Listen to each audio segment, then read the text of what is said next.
Bonsoir à tous. Oula, désolé, on se règle sur le son, merci. Bonsoir à tous. Je propose qu'on commence dans 30 secondes. On vous laisse juste le temps de prendre place et d'attraper un dernier bout de saucisson pour monsieur. Et puis on attaque le meet-up.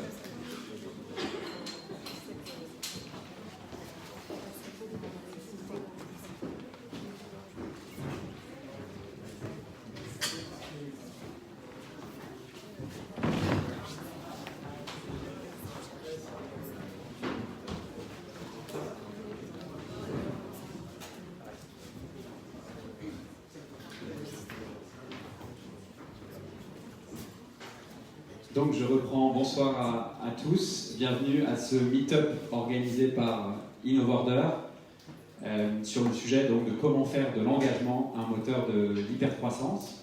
Je suis Ludovic Giraudon et je vais avoir le grand plaisir d'animer ce meet-up qui va se dérouler en deux grands moments.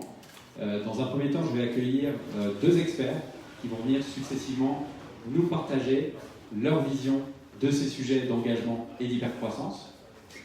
Et ensuite, on enchaînera sur une table ronde avec trois profils très complémentaires qui vont venir nous partager leur expérience et nous témoigner de la manière dont eux vivent au quotidien, de l'intérieur, ce sujet, cette corrélation entre l'engagement de leurs collaborateurs et leur hypercroissance. Et puis, on enchaînera évidemment avec un moment plus convivial de cocktail où vous pourrez venir à la rencontre des différents intervenants. Donc là, le meet-up devrait durer jusqu'à 20h15, 20h30 environ.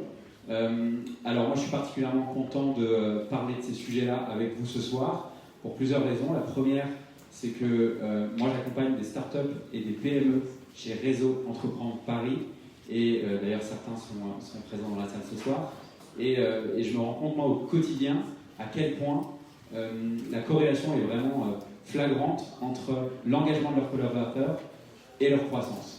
Et la deuxième raison, et pour vous montrer à quel point j'aime ces sujets, c'est que je sors un livre la semaine prochaine qui s'appelle Dream Team, où en fait je suis allé à la rencontre de plus de 400 managers qui m'ont partagé leurs meilleures pratiques pour engager leurs équipes. Alors je vous propose, eh bien, écoutez, de rentrer dans le vif du sujet, ça c'est loin, et maintenant d'enchaîner avec le premier expert, en l'occurrence c'est une experte, donc je vous demande d'accueillir Camille Foran, COO de Welcome to the Jungle.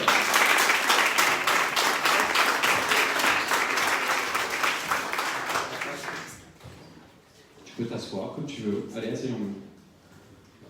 Bonsoir Camille. Alors, ton micro fonctionne ? Non. Si, je pense qu'il marche. Non, il fonctionne, super, merci.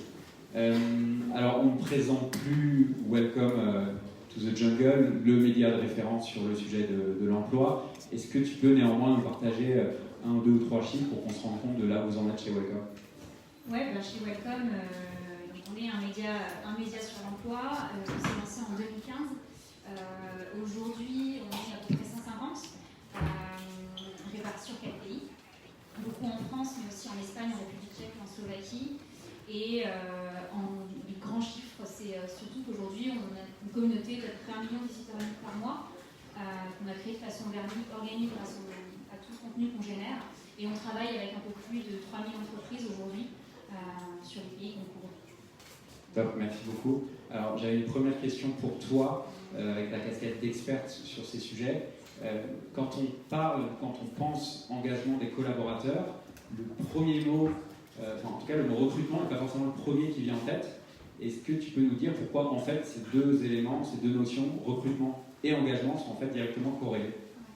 Je pense que ça rejoint un peu nous, ce qui nous a amené à créer Welcome, c'est qu'on pense qu'il y a une autre façon de voir le rapport entre un candidat et un recruteur. Longtemps, le marché a été fait en faveur des recruteurs, de dire voilà, le candidat il a besoin d'un job, donc après tout, moi je poste une offre, je ne me forme pas trop de lui donner du contexte et à lui de prouver qu'il doit rejoindre. Nous, on est convaincus qu'on doit se comporter autrement et plutôt considérer le candidat comme un client. Et d'ailleurs, dans n'importe quel marché, on ne vend pas un produit à l'aveugle. C'est pareil, en fait, quand on vend un job, on ne doit pas le vendre à l'aveugle, ce qui s'est fait super longtemps. Et nous, on pense que le terme d'engagement, quand on parle de recrutement, c'est avant tout donner du contexte. Bien sûr, il y a une job desk à pourvoir, mais il y a aussi un projet convergent il y a une mission employeur, il y a des collaborateurs, c'est vivant une entreprise et ça doit se vendre. Et je pense que nous, c'est un peu ce qu'on porte aujourd'hui comme message aux entreprises, dans ce sens. Alors, est-ce que tu peux, puisque tu viens effectivement nous souligner l'importance de en tout cas le lien direct entre recrutement et engagement, est-ce que tu peux nous partager ce soir les grands principes d'un process de recrutement efficace, performant et surtout engageant pour les collaborateurs? Ouais, alors après nous, on est encore une boîte jeune, donc on n'est pas non plus des modèles sur le sujet, je ne me positionnerai pas en tant que tel. Après, c'est vrai qu'on a des convictions qu'on essaye de partager. La première, je pense, c'est que nous, ça pour le coup, on s'y oblige, 100% des gens qui envoient une candidature recevront une réponse. Ça peut être négative, ça peut être un template bien sûr, mais ils auront une réponse. Ce qui n'est pas une évidence, ça le devient de plus en plus, mais ce n'est pas une évidence, et ça c'est obligatoire. Ensuite, je pense qu'un process, il doit être communiqué. Il n'y a rien de pire qu'arriver dans un process et puis découvrir le nombre de cas qu'on va faire, le nombre d'entretiens qu'on va faire, le nombre de cas, les personnes qu'on va rencontrer. Nous, on met tout ça dans la job desk et généralement, on précise les personnes qui seront rencontrées, on donne des liens vers les vidéos pour que le candidat puisse se projeter. Ensuite, le process doit avoir du feedback. C'est pareil, en fait, le candidat va rester motivé et engagé dans le process si à chaque étape on lui fait un feedback. Voilà ce qui a marché, voilà ce qui a moins marché, donc voilà tes axes d'amélioration sur les prochaines étapes. Et après, nous, ce qui est important pour nous, malgré le fait que on grossit, c'est qu'on recrute quand même pas mal, c'est que le CEO continue de voir chacune des personnes en dernier tour et de les valider. Alors longtemps on a conservé jusqu'aux stagiaires, mais aujourd'hui c'est juste, il y a un boulot d'étranglement. Maintenant c'est juste aussi un moment, on pense qu'en dernier tour, le candidat il a donné du temps, parce que franchement c'est dans les deux sens, et le candidat il a donné du temps, donc déjà c'est important de montrer qu'il y a un commitment de notre côté au plus haut niveau de la boîte, et puis c'est aussi un moyen pour nous de l'engager au final, parce que normalement s'il arrive à cette étape c'est qu'il est bon, voire très bon, et on pense que de notre côté, à nous de lui prouver aussi qu'on est engagé là-dedans, notamment par l'intervention du CEO qui intervient sur tous les recrutements. Et alors, imaginons, voilà, je viens de rencontrer la perle rare, je suis convaincu que c'est le bon profil, lui est convaincu que je suis la bonne entreprise pour lui, donc on signe un contrat de travail et c'est parti. Alors justement, le c'est parti, moi d'ailleurs dans mes différentes rencontres, je me suis rendu compte à quel point il était souvent bâclé, c'est-à-dire l'accueil des collaborateurs, l'onboarding. Est-ce que déjà tu peux nous partager quelques enjeux autour de cette phase et en quoi est-ce qu'elle est vraiment cruciale dans la vie d'un collaborateur dans une boîte? Ouais, pour moi c'était vraiment, c'est un peu mon cheval de bataille chez Welcome et après soutenu par la direction, donc c'est cool parce que c'est vécu comme un projet de boîte. Moi quand j'ai rejoint Welcome on était moins de 10, c'était le tout début et j'avais tout de suite dit au fondateur je voudrais mettre en place un process d'onboarding digne de ce nom pour tous les gens qui vont nous rejoindre. Parce que je sortais d'une expérience très courte, horrible, et notamment avec un onboarding affreux qui m'avait fait partir. Et donc je m'étais dit, surtout pas ça chez nous. Et en fait, aujourd'hui, c'est hyper important parce qu'il ne faut pas oublier qu'on pense que tout le travail est fait une fois que la personne est recrutée. Alors vous avez passé beaucoup de temps, donc c'est de l'argent en vrai, mais en vrai c'est que le début et il y a vraiment beaucoup de départs qui se font sur les 3 premiers mois parce que ça va dans les deux sens en fait, la période d'essai. Et je pense que tu as été en mission séduction sur la phase de recrutement. À la fin, le gars, tu lui as forcément un peu envoyé des paillettes pour qu'il ait envie de te rejoindre. C'est normal. Il n'y a rien de pire que, en fait, quand il arrive le premier jour, il se découvre que c'est pas du tout ce qu'on lui a vendu. Et globalement, pour moi, c'est là que tu crées un contre-engagement. Et à l'inverse, quand tu investis sur de l'onboarding, moi je suis convaincue que je crée de la loyauté chez les personnes que j'onboard parce qu'ils voient tout le temps qu'on met. Et en fait, ils peuvent pas nous reprocher de ne pas nous être investis dans leur intégration. Après, ils ont envie de tout donner sur leur job parce que voilà, ils ont une reconnaissance qui est normale. D'ailleurs, moi j'avais lu un chiffre qui est assez fou, c'est que 4% des collaborateurs, à l'issue de leur première journée, même pas du premier mois ou des 3 premiers mois, ils savent s'ils vont rester ou non. Il y en a 4% qui décident de quitter leur boîte après la première journée. Oui, il y avait aussi, je ne sais plus si c'était McKinsey ou BCG qui avait fait une étude que moi je trouvais parlante. En fait, ils ont listé tous les grands process RH. Et en fait, ils ont cherché ceux qui ont le plus gros impact sur la top line d'une boîte, donc vraiment sur le revenu. Et l'onboarding, c'était après le recrutement le deuxième plus important process RH. Parce qu'en fait, tu perds trop d'argent si tu sapes cette expérience. Et en vrai, l'engagement, il se crée vraiment là, la confiance que va te donner ton collaborateur.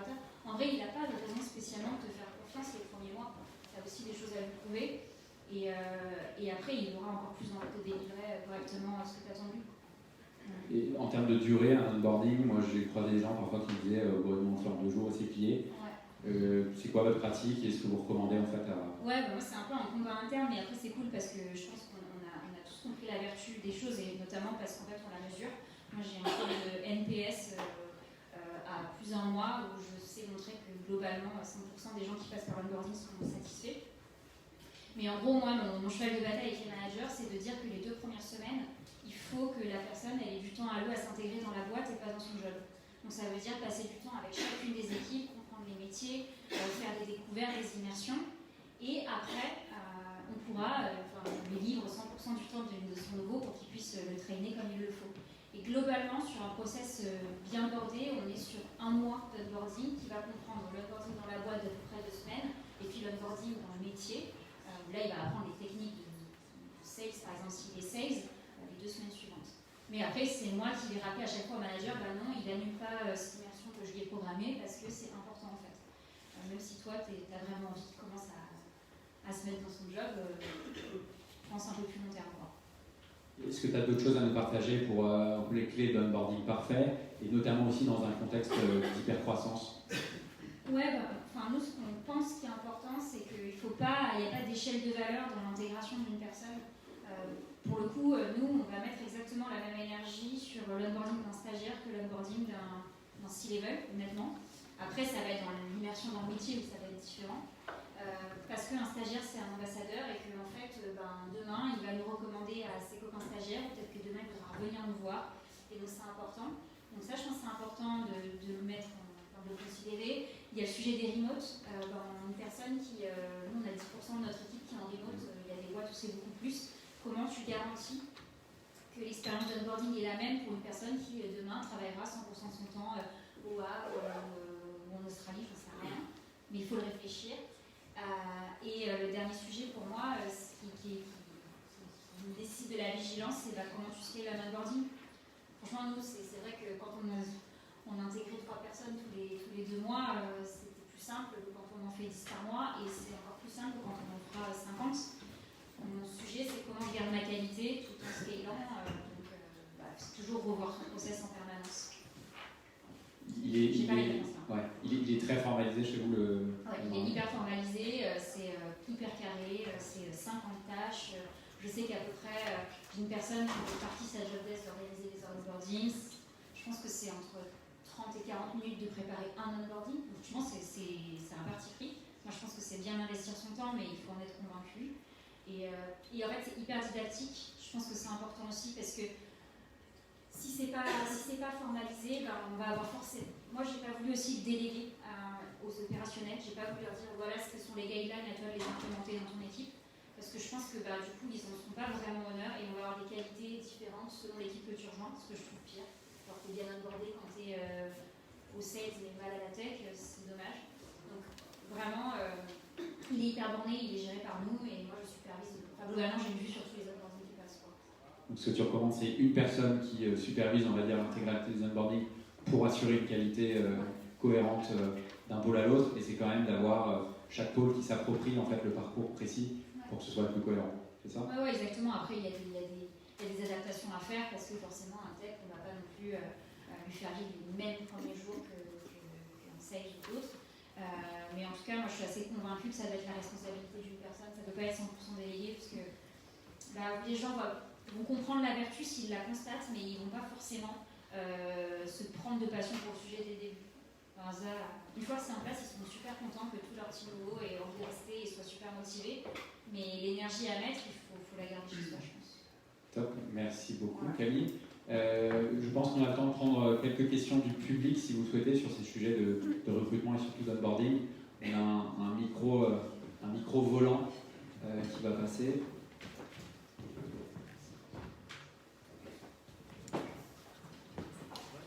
Merci beaucoup Camille, Mira Vaganti. Je suis désolée, je n'ai plus beaucoup de voix, je suis en grève, donc je vais essayer de faire de mon mieux.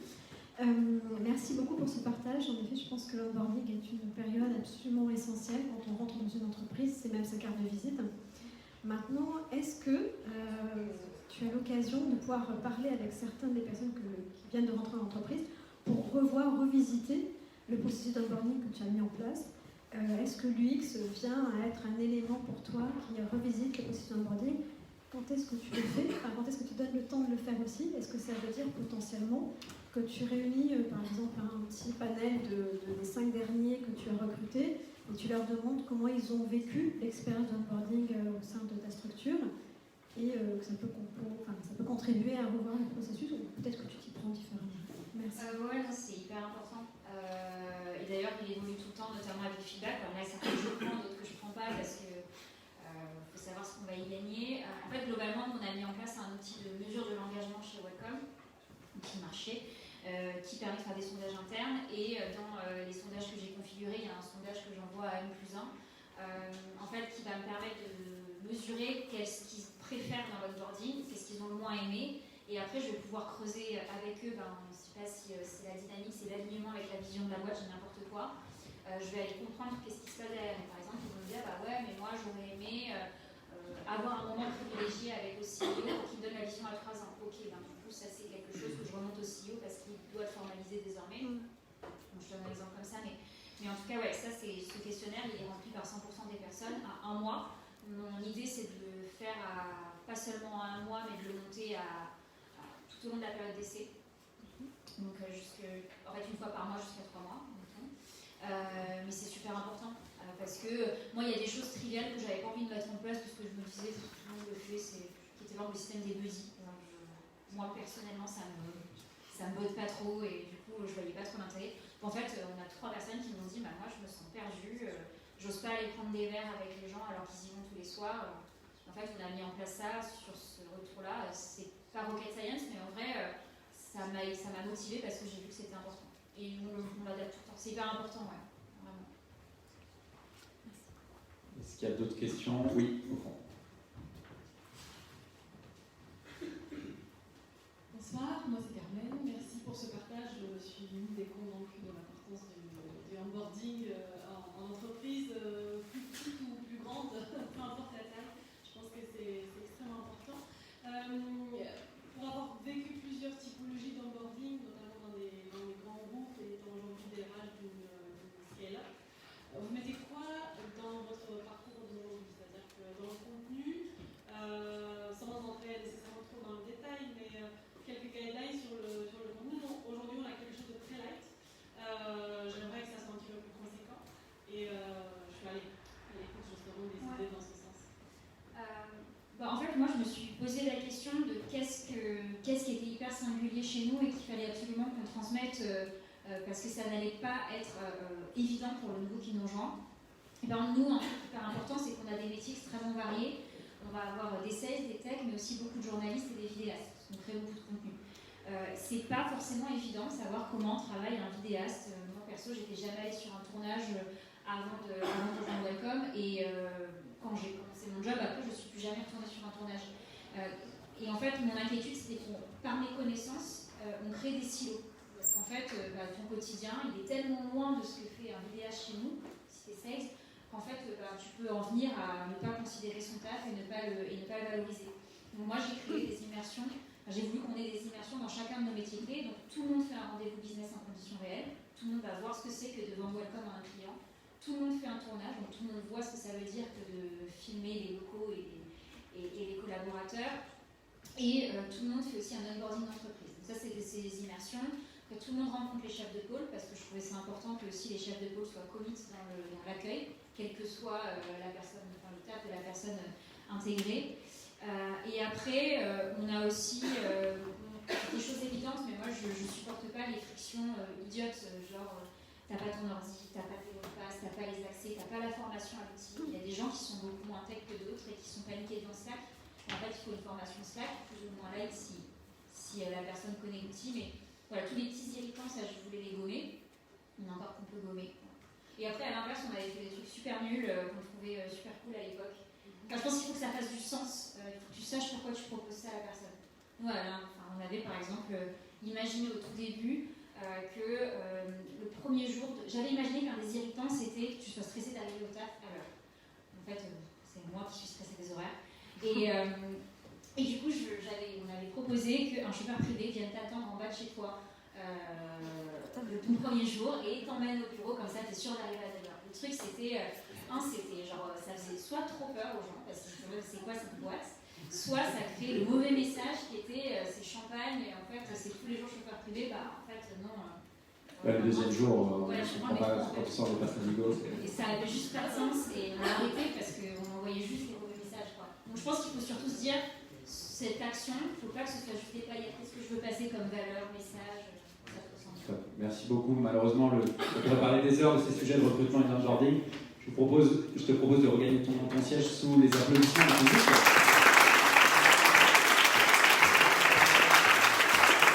Merci beaucoup, Camille. Alors, on vient de parler et de faire un focus particulier sur le recrutement et l'onboarding.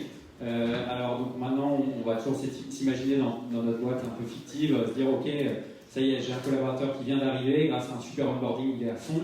Mais la vraie question qu'on peut se poser maintenant, c'est comment est-ce qu'il peut faire pour le maintenir à fond. Et pour parler de ce sujet de développement et surtout d'engagement de ses collaborateurs, j'invite Arnaud Varnier, CEO et cofondateur de Windu, à me rejoindre. Salut Arnaud, ouais. Je te donne la télécommande. Merci beaucoup, merci Ludo.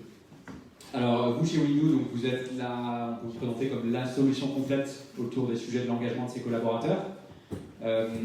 Est-ce que tu peux, comme Camille l'a fait, juste nous partager 2-3 chiffres qui nous permettraient de nous rendre compte en fait, de l'impact que vous avez au quotidien sur l'engagement des collaborateurs? Ouais, bien sûr. Déjà, merci à InnoVorder d'accueillir ce meet-up et de nous donner la parole sur l'engagement des équipes. Pour les quelques chiffres qui caractérisent Windu, j'ai voulu préparer une petite slide pour ça. Donc Windu, aujourd'hui, c'est à peu près 150 clients, dont 8 font partie du Next 40, c'est-à-dire le classement des 40 scale-up prometteuses de France. C'est plus de 40 000 salariés atteints indirectement par nos solutions. Environ 1000 animations, formations, ateliers déployés chaque mois et un réseau de 4000 intervenants dans toute la France et un petit peu au Benelux. Est-ce que tu veux enchaîner sur les grands piliers de la motivation? Oui, bien sûr. Déjà, je peux présenter très rapidement en deux mots ce qu'on fait chez Windu. Nous, chez Windu, on travaille avec les dirigeants et les ressources humaines sur les enjeux liés à l'engagement des équipes et au développement de la marque employeur. C'est-à-dire, en une phrase, la capacité d'une entreprise à attirer, à motiver et à fidéliser les meilleurs talents. Donc pour ça, on a une approche assez unique qui mélange la mise en place d'outils de mesure de l'engagement, donc il y a des enquêtes, des sondages, le suivi de certains KPIs, et de part, la mise en place de plans d'action autour de la compétence des managers et des équipes, donc des formations notamment, et des plans d'action autour de la cohésion d'équipe, qui consiste en programme d'activité en entreprise. Donc non, c'est forgé une conviction en 3 ans. C'est que des salariés engagés font des équipes, font des entreprises plus performantes. On va même un petit peu plus loin, dans un contexte d'hypercroissance, on pense même que l'humain fait tout, en fait. Puisque tout dépend, pour faire la différence sur nos marchés, en tant que scale-up ou d'entreprise qui prépare l'hypercroissance, c'est notre capacité à créer les conditions pour que les équipes puissent assurer le business et puis créer l'innovation en continu. Donc pour ça, on pense qu'il faut des collaborateurs engagés. Et du coup, ça va passer par les différents leviers de la motivation. Du coup, je vous ai remis une pyramide de Maslow que vous avez probablement déjà vu en école ou auparavant, avec en primaire bien sûr les besoins en survie et en sécurité, et ensuite, qui sont les fondamentaux sur lesquels on va vraiment revenir, par contre après, les 3 leviers sur lesquels nous on va essayer d'agir et qui vont nous permettre de tirer un maximum de collaborateurs vers l'engagement. Et l'engagement, ça veut dire créer ce sentiment d'appartenance dans l'entreprise, l'adhésion aux valeurs, la culture, les croyances collectives qu'on va développer. Ensuite, la reconnaissance, c'est-à-dire que je me perçois en tant que collaborateur ou manager comme un pilier essentiel de mon organisation, et tout ça pour arriver à la réalisation de soi. Et en fait, c'est ces collaborateurs engagés qui vont tirer votre scale-up et votre entreprise vers le haut. C'est eux qui vont être les ambassadeurs, et c'est eux qui vont inspirer le reste de vos équipes pour justement créer les conditions de cette motivation. Est-ce que tu as un petit mot à nous partager sur la mesure aussi de cet engagement? Oui, bien sûr. Donc, alors, justement, pour réussir à stimuler cette croissance des équipes vers la réalisation et l'engagement, malheureusement, je n'ai pas de réponse simple à vous partager, mais que des réponses complexes. Et finalement, la plus simple, ce serait de réussir à mettre en place une dynamique de boucle d'action vertueuse. Je de qui, c'est-à-dire de systématiquement mesurer l'impact de ces actions en interne. Je pense que Camille nous a partagé un très bon retour d'expérience, notamment un onboarding raté vs un onboarding réussi, donc sur ce que ça peut impacter en termes à la fois de coût moyen dans le recrutement, mais aussi comment conserver les talents, les attirer. Écouter ses collaborateurs pour impliquer au maximum les équipes dans les processus de décision qu'on met en place. Et enfin, bien sûr, déployer des plans d'action qui peuvent être soit à l'échelle de l'entreprise donc globale, soit à l'échelle d'une équipe donnée, parce qu'on a détecté une problématique précise. Donc, pour répondre à la question, donc, plus précisément sur les outils de mesure, donc nous, typiquement chez Windows, c'est notre métier de fournir les outils pour mesurer la qualité d'un onboarding, pour mesurer la pertinence de certains plans d'action. Il y a des indicateurs qu'on peut mesurer, comme par exemple le NPS, qui est de plus en plus répandu. On mesure en fait l'appétence des collaborateurs à recommander l'entreprise, comme un endroit où il fait bon travail. Mais aussi d'autres KPIs qu'on peut suivre, qui vont être plus de la donnée qui est collectée à l'intérieur de l'entreprise sur la base de faits, comme le turnover, le nombre de départs volontaires et tout ça, et ensuite réussir à utiliser cette donnée pour en faire un plan d'action. Et c'est là en fait qu'est toute la difficulté. Donc ça peut aussi passer par le biais d'enquête. Donc Camille aussi faisait un retour d'expérience sur comment est-ce qu'elle a systémisé la manière de gérer un onboarding. On dit après 2 semaines on fait une première enquête, à 1 mois, 1 mois et demi, à 3 mois, jusqu'à la fin de la période d'essai. Donc tout ça est super intéressant. Est-ce que tu veux enchaîner sur autre chose en termes de plan d'action, peut-être que tu peux recommander aux personnes qui sont là ce soir? Alors, ouais, d'accord. On n'aura pas un plan d'action donné, mais en fait, tous ces outils de mesure, ils commencent à devenir extrêmement puissants dès lors qu'on arrive à utiliser la donnée pour les transformer en actions concrètes. Et voilà, très souvent, il y a quand même des patterns qui reviennent, mais voilà, très souvent, ça va tourner autour des compétences, notamment des managers, pour apprendre du feedback, pour créer de l'agilité dans les structures. Ça peut tourner autour de nouveaux rituels qu'on va mettre en place dans l'entreprise. Donc voilà, des séminaires, des off-site. Je crois que chez Welcome, on teste celui de 4 jours, j'ai entendu dire il y a pas longtemps. Donc tout ça sont des enjeux organisationnels sur lesquels on peut agir. Et aussi, tout ce qui peut stimuler la créativité et dynamiser le bureau à travers des programmes d'activité dans l'entreprise qui permettent à chacun de s'épanouir et de s'ouvrir. Moi j'avais une question pour raccrocher un peu les wagons avec le sujet de l'hypercroissance, c'est de votre super poste d'observation que tu peux avoir toi chez Windoo en voyant tous vos clients évoluer. C'est quoi les grands enjeux que vous notez chez vos clients qui sont en hypercroissance sur les sujets humains? Ah ouais, effectivement, il y a des enjeux qui sont propres à l'hypercroissance. Et nous, c'est vrai qu'on a la chance d'avoir un laboratoire avec nos clients et d'avoir vraiment des données hyper intéressantes. On a des clients qui sont passés de 10 à 250 collaborateurs en 2 ans. Donc on les a vus grandir et on essaie de grandir avec eux aussi. Et du coup, c'est vrai qu'on a des patterns qui reviennent. Et l'hypercroissance, ça veut dire accueillir déjà un grand nombre de personnes. Ce qui veut dire que c'est des gens qui vont apporter leur contribution à la culture d'entreprise et à l'identité de l'entreprise, puisque l'entreprise, c'est aussi la somme des gens qui la composent. Et du coup, un enjeu qui est de comment conserver cette culture d'entreprise dans le schéma d'hypercroissance. Et je pense que Pierre de Back Market va nous en parler tout à l'heure. Il y a très souvent aussi des enjeux de managers qui sont en prise de poste, donc de jeunes collaborateurs qui se retrouvent propulsés à des postes de managers. Et du coup, très souvent, il faut les former, mener des actions ciblées pour qu'ils puissent prendre toute la dimension de leur poste et intégrer les nouveaux, réussir à engager les équipes, donner du feedback, rester agile, tout ça. Alors justement, je rebondis sur ce que tu viens de dire. Tu viens d'évoquer les jeunes collaborateurs. On le voit d'ailleurs dans la salle et j'imagine que tu le constates aussi tous les jours chez tes clients.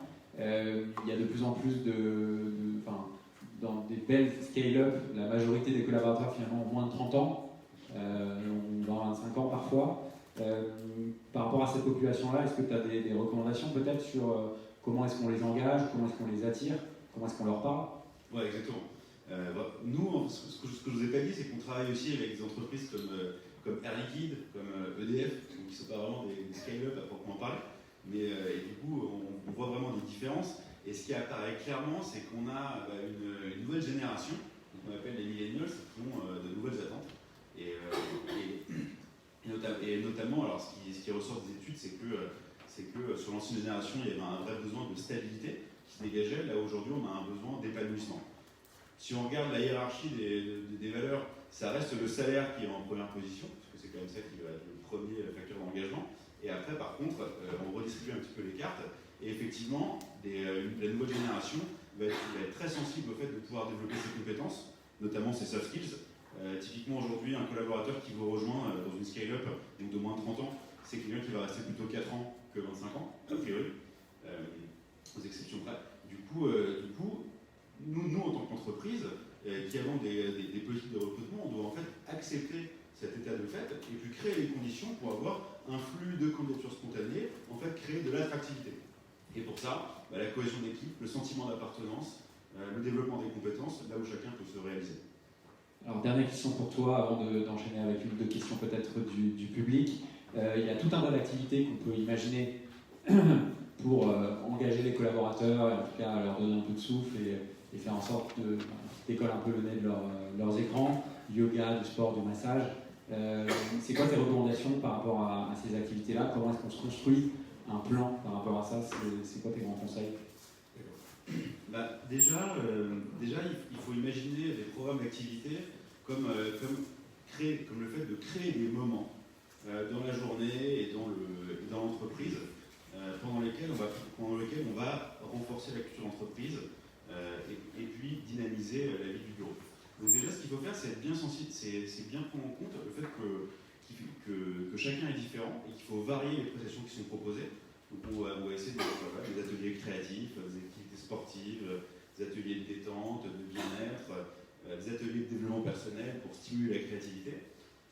Après, ce qui est très important, c'est aussi d'impliquer un maximum des collaborateurs dans ces programmes dans lesquels ils peuvent se développer, par exemple en organisant un petit partage de frais, une contribution financière de leur part, ce genre de choses.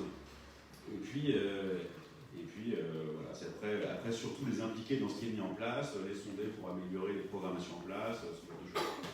Top, merci beaucoup Arnaud. Je pense qu'on a le temps, je me tourne vers Candice, de prendre une ou deux questions du public. Est-ce que vous avez des questions ou est-ce que la grève de cet après-midi vous a massacré? Merci. Non? Bon. Si? Ah pardon. Je ne vous avais pas vu, Candice, merci beaucoup. Je poserai plus de questions.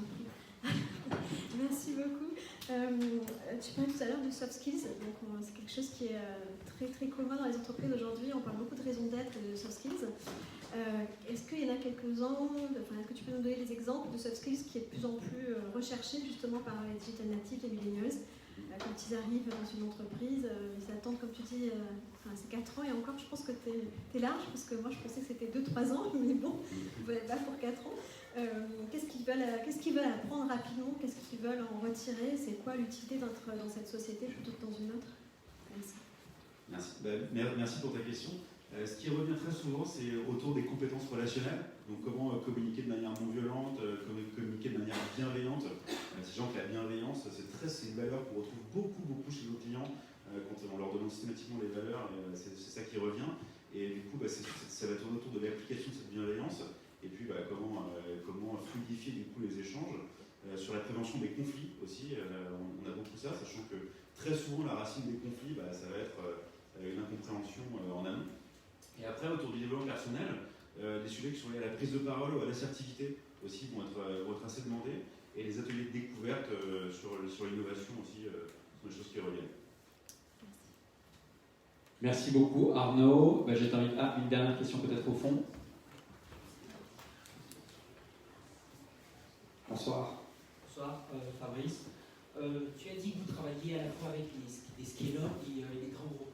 Je voudrais savoir quelle est la différence dans l'engagement des collaborateurs que vous avez remarqué dans ces deux types d'entreprises.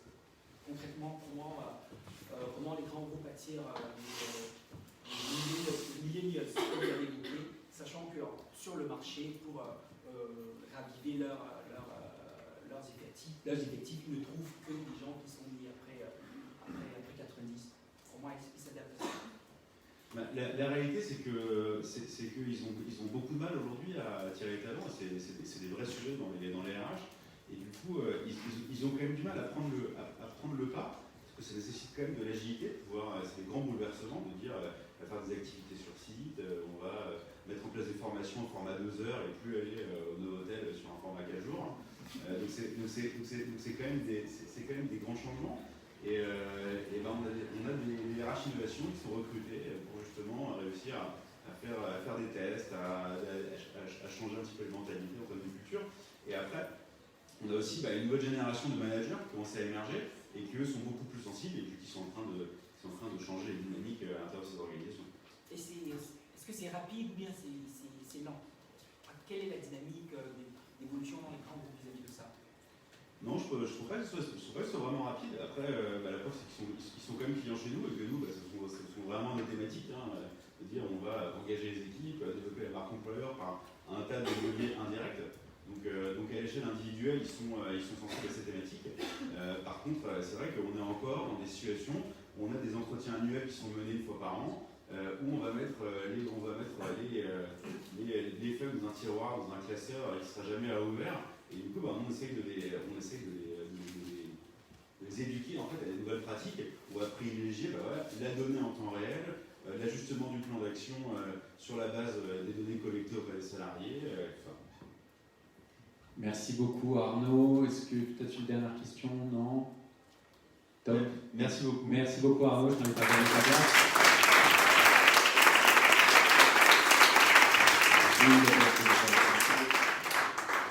Alors je vous propose maintenant d'enchaîner sur la deuxième séquence de ce meet-up, après les partages de vision, de regard de nos deux experts sur les sujets de recrutement, d'onboarding ou d'engagement. Je vous demande maintenant d'accueillir Pierre Mottet, Culture Manager chez Back Market, Mathieu Guirac, Chief People Officer de Doctolib et Jérôme Varnier, CEO d'Innovorder, à me rejoindre.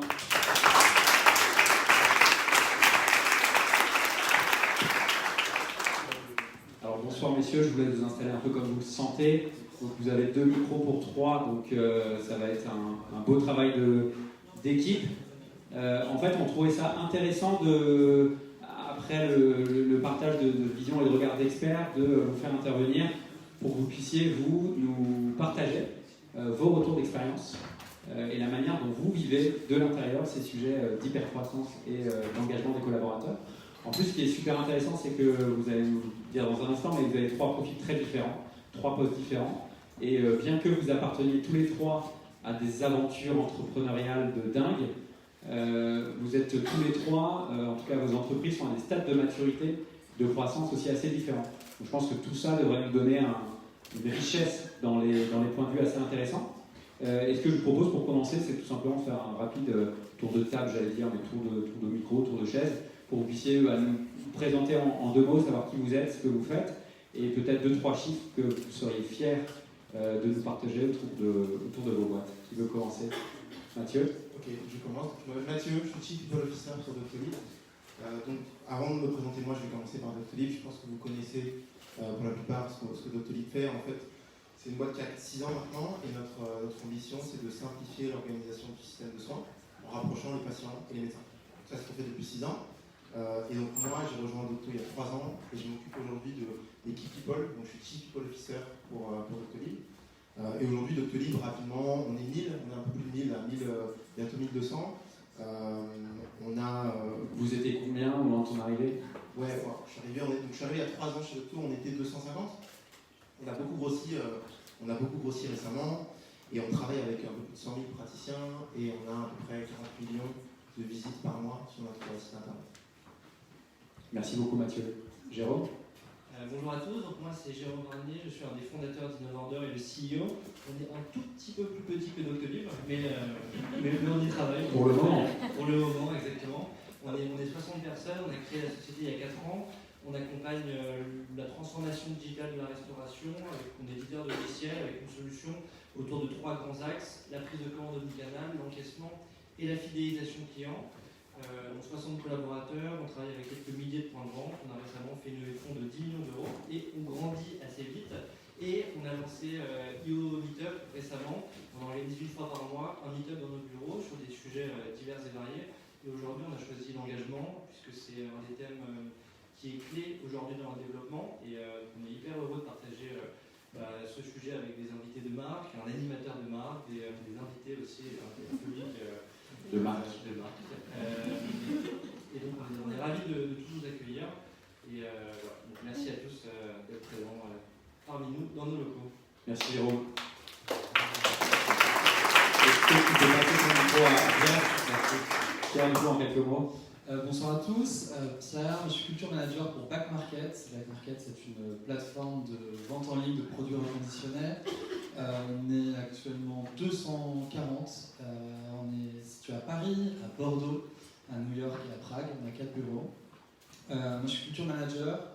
Je suis en charge de la culture interne, donc de la partie office, événements et gestion des équipes, et de la partie culture externe. Je différencie bien les deux. Culture externe, ça va être associé Back Market à des événements culturels en lien avec son image et ses valeurs. Alors justement, je vais enchaîner avec ce que tu viens de dire parce que en fait, en préparant ce meet-up, ce qui m'a le plus marqué dans notre échange, c'est ton background à toi. Tu viens pas forcément du CERAI école de commerce ou d'un master en ressources humaines. Est-ce que tu peux nous dire un peu qui tu es, c'est-à-dire qu'est-ce que tu faisais avant Back Market et à quel moment et pourquoi Back Market a fait appel à toi? Ok. Je suis arrivé chez Back Market il y a 1 an, en janvier. J'ai toujours travaillé dans la culture depuis que je suis sorti de l'IAE de Lille. Je peux peut-être dire du ventre de ta mère. J'ai travaillé d'abord chez Paris Première, la chaîne de télévision. Ensuite, j'ai travaillé pendant 5 ans au musée du Quai Branly. Je m'occupais des relations publiques et de la communication, interne et externe. Et puis, au bout de 5 ans, j'ai rejoint Arte et je m'occupais des partenariats culturels et des partenariats médias. Et puis, j'ai été appelé l'été dernier par l'équipe de Back Market pour rejoindre cette folle et belle aventure. Je les aidais depuis 3-4 ans sur le choix des locaux, l'aménagement intérieur, essayer de mettre en place tout ce qu'ils imaginaient et surtout que les bureaux aient un lien fort avec les valeurs et l'envie de lutter contre les déchets électroniques, de redonner vie à des objets. Donc au lieu de faire, l'achat de 200 tables chez Ikea, l'idée c'était plutôt d'aller dans des recycleries, d'aller de brocante en brocante pour aménager des locaux qui aient une vraie identité. Et puis après, j'ai eu un appel de Vianney, mon fondateur, Pierre, on aimerait ton aide. En fait, on s'était rencontrés comme ça autour de l'aménagement des locaux. Et puis après, ils m'ont demandé des pistes pour.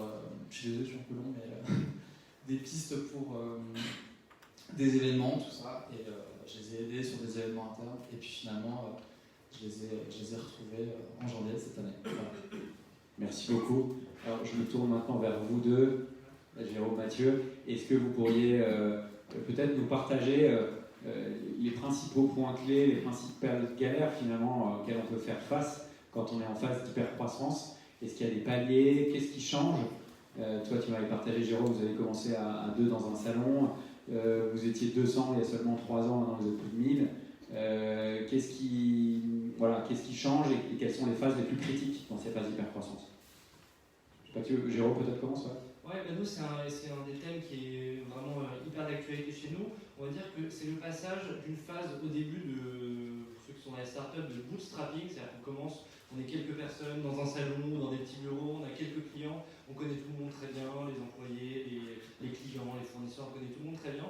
Donc passer de cette étape de bootstrapping du début à une étape de scaling où on n'a plus quelques clients, mais des centaines, des milliers de clients, on a plus quelques employés, mais plusieurs dizaines. Camille en parlait, comment on gère 10, 50 arrivées par mois, ça change absolument tout.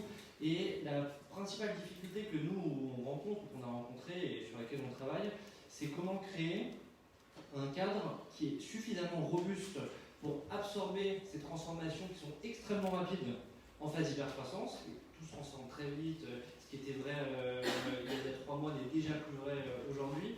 Donc comment créer un cadre qui est suffisamment robuste pour absorber ces transformations en gardant du focus, en gardant de l'engagement des équipes, en gardant de la clarté aussi pour les gens qui travaillent, parce que ça change très vite, mais suffisamment flexible pour garder l'agilité qu'on vend quand on est startup, quand on est éditeur de logiciels, B2B assez classique, pour principalement des grands comptes.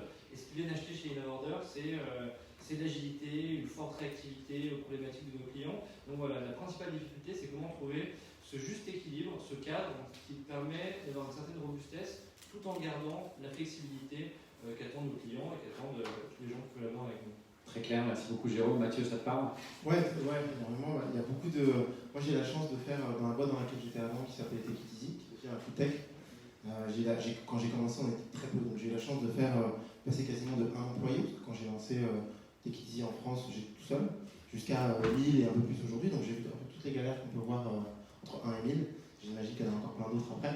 Mais donc du coup, je rejoins clairement ce que tu dis. Je pense que ce qui est l'un des plus gros challenges qu'on a et sur lequel on travaille tous les jours, c'est comment on arrive à se réinventer à chaque fois. Donc, tu parlais des différentes étapes. Il y a plein d'étapes que toutes les startups rencontrent dans lesquelles elles doivent se réinventer. Donc comment on a passé toutes ces étapes où il faut se réinventer tout en gardant une forme d'unité sur la culture, sur l'ADN et sur les valeurs que font la boîte. Et moi, c'est un des challenges sur lesquels je réfléchis beaucoup avec plein d'autres personnes chez Vecto, c'est comment on se réinvente tous les 2 mois ou tous les 3 mois ou tous les 6 mois quand on monte de taille, tout en gardant ce qui fait que Doctolib a réussi à être plutôt successful jusqu'à présent.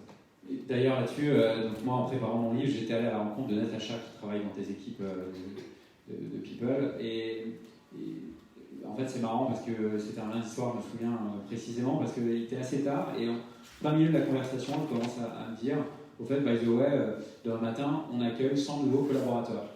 Et elle me dit ça avec un sourire et des contractions hallucinantes. Et comment est-ce qu'on fait en fait pour accueillir sereinement? Moi je vois chez les entrepreneurs, dès qu'on accueille 2 nouveaux stagiaires, c'est un branle-bas de combat de dingue. Comment est-ce qu'on fait pour accueillir 100 personnes avec le sourire? On n'a pas toujours le sourire. Ouais. Non, mais après, il y a plein de choses qui ont été dites qui étaient justes tout à l'heure sur l'onboarding. Nous, c'est un peu une continuation de ça. C'est vrai qu'aujourd'hui, la taille qu'on a fait qu'on doit industrialiser un certain nombre de process. Effectivement, on n'onboard pas 100 personnes tous les mois, mais on recrute à peu près 80 personnes tous les mois. Donc après, en fonction de quand les gens arrivent, ça peut monter. Tout ce qui a été dit avant par Camille, c'est des choses qu'on fait aussi. Et je pense que la chance que vous avez, ou les boîtes plus jeunes ont, c'est que c'est des sujets sur lesquels on publie beaucoup plus de choses aujourd'hui qu'il y a 3-4 ans. Donc ça c'est intéressant, parce que moi je me rappelle quand la première boîte dans laquelle j'étais, c'était beaucoup moins connu, l'onboarding, etc. Donc je pense que tout ce qui a été dit avant est vrai. Et après c'est une question juste d'arriver à monter en échelle avec le nombre de gens qu'on recrute. Et pareil, c'est comment on fait les choses pour qu'elles nous ressemblent à 100, sachant que moi quand j'ai rejoint Docto, on était 5 dans la Doctolib Academy. Aujourd'hui, il faut faire des Doctolib Academy de 100 personnes. Donc, comment on arrive à garder ce côté un peu la même approche, mais juste avec un peu plus de gens, quoi. Merci beaucoup. Alors, Pierre, je reviens vers toi. Je sais que vous faites beaucoup de choses chez Back Market et qu'à ton initiative, suite à ton arrivée, il y a beaucoup de choses qui sont faites pour travailler justement sur l'engagement des collaborateurs et en phase avec justement vos valeurs. Est-ce que tu peux nous partager justement la corrélation entre vos valeurs, votre mission et puis ce que tu mets au quotidien en place? Quelles actions tu as notées, des exemples assez concrets finalement, de choses qui ont vraiment un gros impact, tu vois, sur l'engagement des collaborateurs et leur attachement à Back Market? Ouais, en fait, le principal... Le truc à prendre, c'était ok, on a des bureaux à Paris, à l'époque c'était 3, on a grossi, on a choisi d'aller à Bordeaux, et puis ensuite après on a lancé le marché américain, à Prague, c'est aussi pour l'ouest de l'Europe, l'est pardon. Et en gros c'était de se dire comment nous maintenant on va réussir à faire adhérer toutes les personnes de Back Market dans un même projet. Donc on a mis en place plein de rituels que plein d'autres startups ont aussi, j'imagine. Donc par exemple, tous les lundis matins, on se réunit, on allume le système de vidéoconférence. Du coup, c'est vraiment un truc très simple, mais du coup, ce système de vidéoconférence, il est essentiel à toutes les conversations qu'on a avec l'étranger et avec Bordeaux. Donc on doit être intraitable sur la qualité de ces échanges. Donc il faut que ça marche tout le temps. Les rituels, c'est aussi des apéros, régulièrement évidemment. Mais c'est aussi des activités, je sais pas, do it yourself, plein de choses en fait qui permettent, je pense à Windoo, mais on travaille avec eux sur la solution sportive qui est assez intéressant parce qu'en fait, toute la semaine on propose à la fois des cours de hip-hop, des cours de yoga, etc. Et les équipes se mélangent, c'est ça qui est vraiment génial. Et c'est pareil, on propose ce même type d'activité sur les autres bureaux. On essaye de faire voyager au maximum les personnes entre Paris et Bordeaux, que ce soit hyper simple, qu'il n'y ait pas de est-ce que je vais à Bordeaux la semaine prochaine? Non, il y a de la place, on facilite le transport et du coup on peut rapidement travailler en équipe avec les personnes des autres bureaux.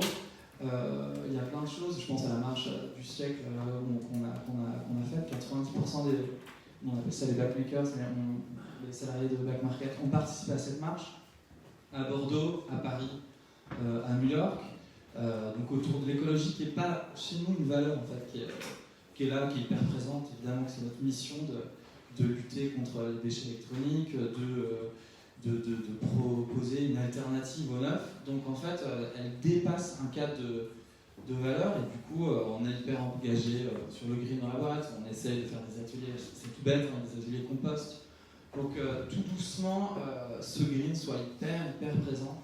On préfère, je donne un exemple mais qui est hyper concret, mais on préfère prendre de la bière Galia qui est brassée à 900 mètres de notre bureau dans le 19e, alors qui oui coûte plus cher que de la Heineken en face. Qui est bien meilleur aussi. Hein, qui est bien meilleur. Qui est bien meilleur en plus. Et du coup, on fait marcher un circuit court, idem pour le café, idem pour plein de choses. Donc jusqu'au moindre détail, en gros, vous déclinez ouais, tout ça. C'est ça. On va jusqu'au bout avec toujours cette idée de sabotage, donc qui n'est pas une valeur, mais qui a une mission. On est là pour disrupter le marché et du coup, c'est pareil, il y a toujours un peu de folie dans tous les événements qu'on organise. Enfin, un karaoké, on va faire venir un sosie de Johnny Hallyday, on essaye toujours de créer des moments un peu de... On surprend régulièrement les équipes et c'est ça qui est assez cool. Merci Pierre. Tu as évoqué d'ailleurs un point qui était intéressant, c'était le fait que vous étiez éclaté sur plusieurs sites. Est-ce que Jérôme ou Mathieu, Jérôme sera peut-être pour après bientôt. Toi Mathieu, est-ce que tu peux nous faire un peu plus de recul, parce que c'est quand même une grosse équipe en Allemagne. Est-ce que tu peux nous en dire un peu plus sur comment est-ce que tu arrives à assurer une cohérence déjà en termes de culture, qu'il n'y ait pas deux sous-cultures qui se développent, et puis en termes d'engagement, comment est-ce qu'on arrive à engager aussi bien des gens qui sont peut-être 800 à Paris et un peu plus de 200 en Allemagne? Ouais, effectivement, donc aujourd'hui chez Doctolib, on a deux pays, on a la France, c'est le premier pays. On a ouvert l'Allemagne il y a à peu près un peu plus de 2 ans et demi. Donc il y a 250 personnes aujourd'hui qui sont basées en Allemagne, 800 qui sont basées en France, et un peu plus. Et sur les 800 en France, on a des gens qui sont dans pas mal de villes. On a des gens dans à peu près 25 villes en France, donc on a aussi cette logique un peu de remote, c'est surtout les profils commerciaux qui sont basés dans plusieurs villes en France. C'est une bonne question, je pense qu'on est meilleur maintenant que ce qu'on a été au début. Quand on l'a fait au début, quand on a ouvert Doctolib en Allemagne, Doctolib en France était encore un peu jeune, donc en fait on voulait être sûr de ne pas déranger ce qu'on faisait en France quand on a lancé l'Allemagne. Donc on a fait un truc un peu parallèle, où on a appris les gens, dont moi c'était mon premier job quand j'ai rejoint Docto, c'était de lancer Docto en Allemagne. Et donc on avait une sorte de petite task force qui faisait ça, et seulement ça. Et du coup les deux boîtes ont commencé à se développer, enfin les deux filiales ont commencé à se développer en parallèle. En fait on s'est rendu compte que ça ne marchait pas pour plein de raisons. Pour la partie culturelle, mais c'est lié aussi avec la partie business. Donc on a un peu changé ça dans notre organisation. Et non, mais c'est un très bon point. Je pense que ça c'est un vrai step. Je n'ai pas de réponse parce qu'il y a plein de façons de gérer, mais il y a on parlait de step. Ça pour moi, quand les boîtes réfléchissent à se lancer à l'international, c'est un vrai step qu'il faut avoir en tête. Souvent les boîtes le font vite et très vite, parce que c'est aussi un symbole de réussite, etc. Mais le step de passer de un pays à deux, ce step il est vraiment énorme. Et souvent les gens le sous-estiment un petit peu. Et donc mon seul conseil en tout cas c'est de bien préparer et de ne pas sous-estimer le grand écart que ça va faire à votre organisation, à votre culture et puis aux gens qui bossent chez vous, quoi. D'ailleurs je rebondis, ça me faisait penser à un truc tout à l'heure quand tu parlais de visioconférence. J'avais passé un peu de temps avec les équipes d'AB Testi qui sont pas très loin chez vous, InnoVorder. Et en fait eux ont carrément mis des écrans en fait quand tu arrives à l'accueil et qui sont branchés en live 24/24 presque. En fait, quand tu arrives, du coup, c'est presque comme si tu partageais tes bureaux avec eux. Il y a un micro qui est branché, pareil, à 24. Donc, si tu veux faire un petit coucou avec tes équipes de Prague ou de New York, tu peux juste leur faire coucou, tu vois qui est là. Et puis, ils nous disaient vraiment que le jour où ils ont mis ça en place, ça avait vachement cassé ces histoires de silos. Et ça avait un peu cassé la solitude des équipes qui sont en remote. Jérôme, petite question pour toi sur un peu la même que Pierre tout à l'heure. Qu'est-ce que vous mettez en place concrètement chez InnoVorder pour engager les collaborateurs? Là, c'est une vaste question parce que c'est un mindset, c'est une philosophie du quotidien. Normalement, tu disais en introduction qu'on avait commencé à deux dans un salon. C'est vrai, et très vite, en fait, on a compris avec une associée que notre principal asset serait les gens qui viennent travailler le matin pour le projet, pour Innovorder. On a commencé, c'était un projet étudiant, donc avec assez peu de moyens, on n'avait pas connu, on n'avait pas grand-chose pour nous pour réussir. On a très vite compris que notre réussite passerait par notre capacité, à attirer des talents dans un monde où les talents sont rares et c'est hyper concurrentiel, il y a plein de startups, plein de super startups, et donc arriver à attirer des talents, arriver à les garder, et soit arriver à les développer une fois qu'ils sont chez nous, en leur mettant à disposition des ateliers de formation et tous les outils de développement personnel qu'on peut avoir. Donc on a pensé, évidemment on itère et on fait évoluer au fur et à mesure du développement, on va toujours garder ça ancré au cœur de notre ADN, avec des process assez particuliers, des process de recrutement, et j'ai écouté Camille avec attention de Welcome, pas mal de choses qu'on fait aussi pour engager au maximum de collaborateurs dès le process de recrutement. Et on a toujours abordé le process de recrutement comme un process dans les deux sens. Évidemment, on est là pour évaluer le candidat, évidemment, le but c'est de sélectionner, mais l'autre aspect qui est tout aussi important, c'est de donner toutes les clés possibles au candidat pour qu'il nous évalue de la manière la plus transparente possible, puisque lui aussi, il passe des entretiens ailleurs, il va faire un choix, et on veut que ce choix il soit fait de manière éclairée pour que le jour où il arrive, le jour où il a son premier jour chez Innovorder, et ça corresponde exactement à ce à quoi il s'attendait, avec évidemment, on vend un peu du rêve, mais toujours garder et donner le plus de contexte possible à la personne qui va nous rejoindre. Très important dès le process de recrutement. Après, il y a le process d'onboarding qui est clé. Voilà, il y a plein de choses qu'on fait. Un exemple, je peux citer parmi d'autres, c'est que nous, chez que ça se fait ailleurs aussi, on envoie un livre une semaine avant l'arrivée du candidat, du nouvel arrivant, un livre sur une thématique qui nous est chère, qui a un rapport avec son métier, je sais que c'est apprécié. Donc un onboarding aussi, qui se passe en deux phases, qui dure, alors on parlait tout à l'heure du temps d'onboarding, bon, il y a plusieurs écoles. Nous, on a choisi un onboarding très resserré sur 2 semaines, après ça continue évidemment. La première semaine, ce qu'on demande au nouvel arrivant, c'est de s'onboarder sur les enjeux d'Innovorder. Donc la première semaine, il ne va pas vraiment encore prendre son poste, il va aller faire le tour des pôles, on organise des rencontres avec tous les pôles, les managers, les équipes, il a une quinzaine de meetings, il va assister à des rendez-vous commerciaux, il va aller au support, il va aller dans tous les services, et ce qu'on lui demande, c'est à la fin de la semaine d'avoir bien compris Innovorder, d'avoir rencontré les principaux pôles, les principales personnes, avec un buddy qui l'accompagne là-dedans. La deuxième semaine, elle est beaucoup plus liée à son pôle, et là il va se concentrer sur son pôle, essayer de comprendre son métier, comprendre la fiche de poste, de telle sorte que ce qu'on va attendre d'une personne qui nous rejoint, c'est qu'au bout de 2 semaines, normalement, si tout s'est bien passé, il a compris ce qu'est Innovorder, il a compris ce que les pôles font, il a compris l'organisation, et il a compris ce que va être son métier, qui est son manager, comment ça fonctionne. Et après, au quotidien, on utilise Wingo notamment, pas mal de choses, d'ateliers de développement personnel, mais en tout cas, plus on avance, plus on gagne en maturité, plus on prend conscience de l'importance d'investir dans les collaborateurs pour assurer leur développement personnel au quotidien et que les personnes qui passent par chez nous en ressortent grandies. Merci Jérôme. Mathieu, toi de ton côté, est-ce que j'imagine que vous faites beaucoup de choses chez Doctolib sur ces sujets. Est-ce qu'il y a 1 ou 2 trucs que tu as envie de nous partager ce soir? Sur l'onboarding Pas nécessairement, en règle générale sur le deux trucs. Après, sur les trucs hyper détaillés, si vous avez des questions, on pourra en parler. Il y avait 2 trucs que je trouve intéressants sur la partie culture et sur un truc sur l'interne et un truc plus sur l'externe. Le premier truc, c'est dans le process de recrutement. Pour continuer ce que tu disais Jérôme, ce que disait Camille, c'est que le recrutement, effectivement, c'est l'occasion d'être transparent, l'occasion d'en donner. Et c'est vrai que souvent, il y a un petit enjeu entre dans quelle mesure je dois vendre mon poste et ma boîte et dans quelle mesure je dois être transparent. Je pense que ce qui est intéressant, c'est de se dire que la culture que vous construisez dans votre boîte ou qui existe dans votre boîte, elle est à la fois là pour attirer les gens, mais aussi pour potentiellement repousser des gens. Si vous avez une culture qui est très forte, les gens vont dire ok, cette culture elle est ultra strong, mais c'est pas ça qui m'intéresse. Donc il y a des boîtes qui l'ont très bien fait. Et encore une fois, on peut la dire ou pas. Il y a des boîtes comme Uber, elle a une culture qui est très forte. Il y a des gens qui adhèrent ou pas, mais je trouve que c'est intéressant de se dire que votre culture elle est aussi là pour que les gens puissent dire ok, cette culture elle est forte, je la comprends, mais c'est pas ce que je veux pour mon next step. Ça c'est le premier truc.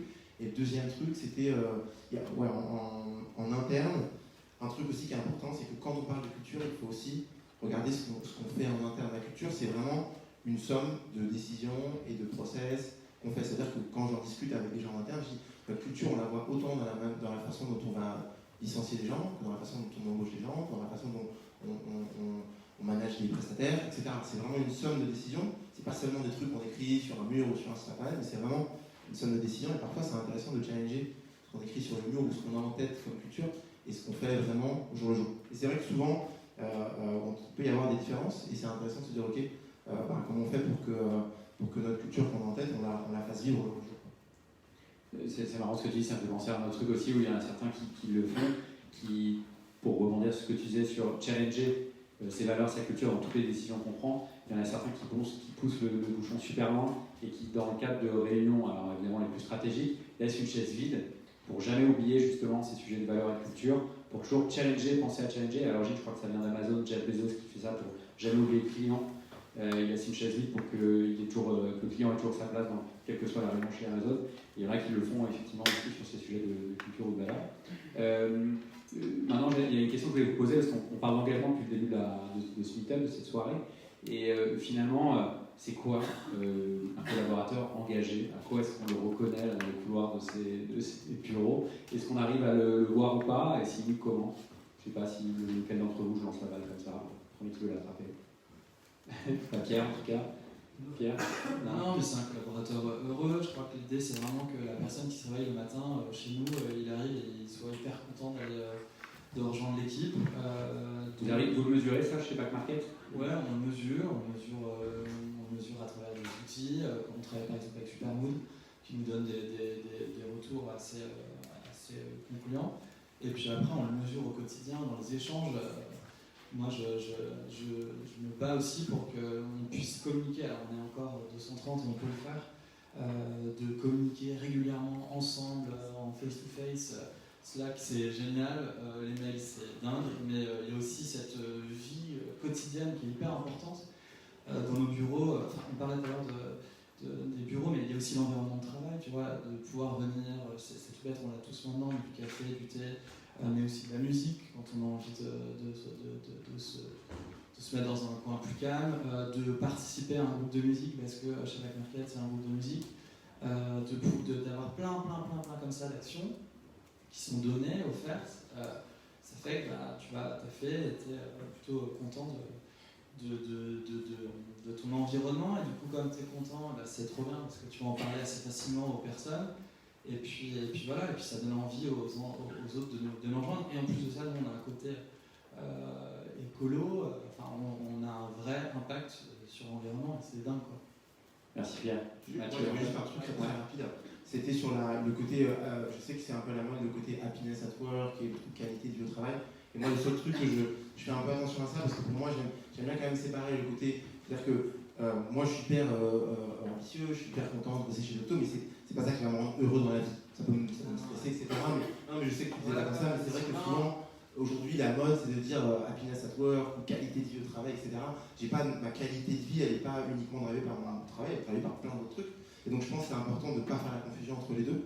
Et donc, pour revenir à ce que tu disais un peu, c'est que pour moi, on le lit, ce truc happiness at work ou l'engagement des employés, plus sur est-ce que les gens ils savent concrètement pourquoi ils bossent, est-ce qu'ils comprennent la mission, tu parlais d'écologie, etc. C'est quoi la mission de Back Market, d'Innovarder, de Doctolib, en quoi moi personnellement je contribue à cette mission, en quoi moi j'ai d'impact sur moi, sur les gens, etc. Moi on aime bien mesurer ça comme ça, plutôt que par des choses qui sont plus périphériques, et il ne faut pas mélanger les deux. Enfin, en tout cas, il faut essayer de ne pas trop mélanger. C'est vrai qu'il y a une notion qui est en train d'émerger, je trouve, dans pas mal d'échanges avec des dirigeants ou des fondateurs, c'est le sujet du management washing. Et effectivement, c'est bien faire la distinction entre les vrais sujets qui sont en effet mission, vision, valeur, ce type d'éléments qui sont assez structurants, et après d'autres éléments qui peuvent être, qui sont très importants, mais qui sont accessoires si ces premiers sujets ne sont pas traités.